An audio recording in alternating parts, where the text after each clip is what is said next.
resource-based economy, we would make all the resources of the world, that is the nations that join us, available to everyone. There would be no scientific elite or technical elite or any other type of elitism. There'd be no heroes. All people would be trained or educated to understand our relationship to nature. If you violate that relationship, it won't work. All man-made laws are artificial.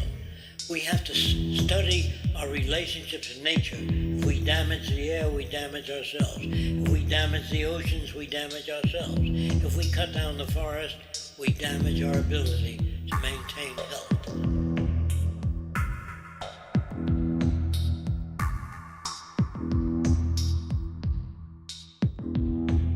So I would say that the history of civilization is a ruthless history of men killing other men for no other reason than your God is different than mine.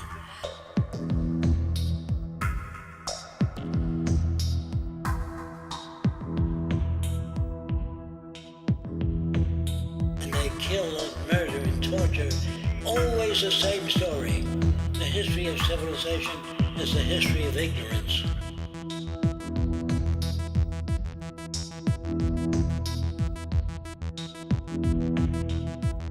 I would say every university in America, although better equipped than they've ever been in the past, our wars are getting worse. The bombs today are thousands of times more devastating than the bombs of the past. So what good is all this technology if you don't have the wisdom to use it to enhance the lives of everybody? Anything less than that will not work. Trying to patch up this system is artificial. It's crude, it's vulgar, it is old, it doesn't have any answers. As long as the monetary system survives, you're going to have problems.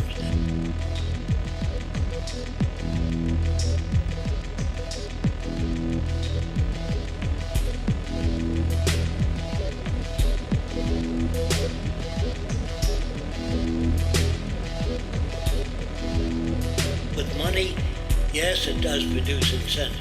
It also produces incentive for corruption, embezzlement, and also taking care of your friends and taking care of yourself.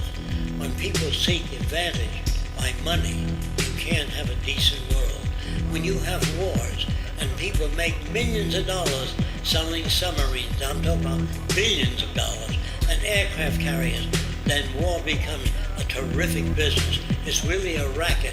When they conscript a person to offer their lives to defend this country, they should conscript all the war industries so no one makes a buck out of war. Then it's real. I've never known a war of that kind.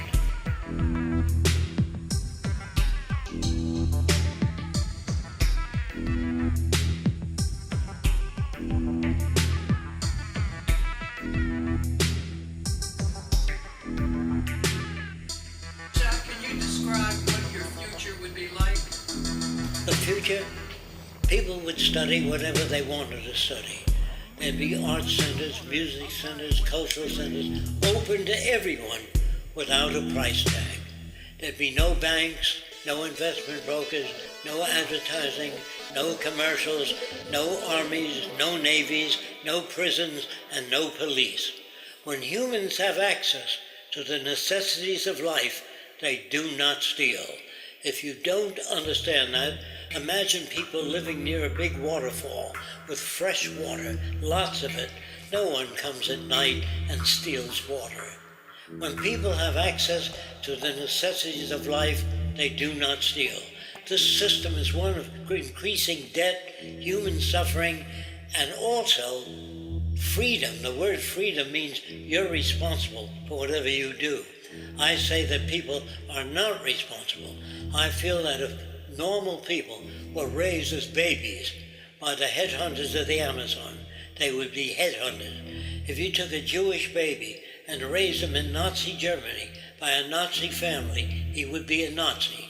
That people reflect their culture. If you don't understand that, people raised in Italy speak and use their hands when they speak. Same in France. Come on, eat, it's a good food. But that is not a unique quality of the individual. That's what he picks up from his environment. If you're raised in Ireland, say you're Spanish, and you're raised as a baby in Ireland, you say that's a fine Irish lad. He's taking good care of his family. As fine an Irishman as you can achieve. Surely all that they say is picked up from environment. So when you're a Southerner, brought up in an uneducated region of the South, you say, I'm gonna get me a nigger and I'm gonna kick his ass. All that is reflective of culture. There's no such thing as individuality. All they talk about, will there be place for individuality? Will there be a place for tradition? If traditions serve useful purposes, yes. If they're obsolete and irrelevant, no.